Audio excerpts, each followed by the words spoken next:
অচেনা এক গ্রাম, চারিদিকে কেমন একটা নীরবতা। অমিত প্রথমবার এসেছিল এই গ্রামে একটি বিশেষ কাজের জন্য।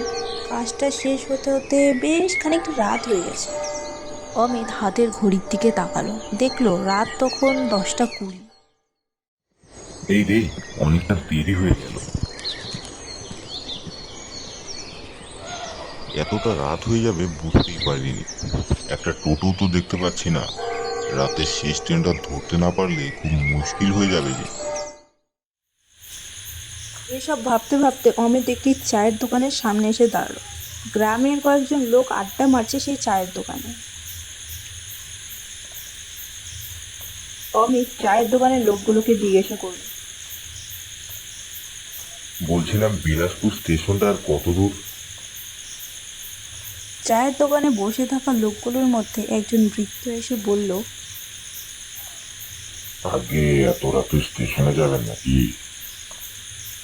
আর বলবেন না, রাতের শেষ ট্রেনটা ধরেই আজ শহরে ফিরতে হবে।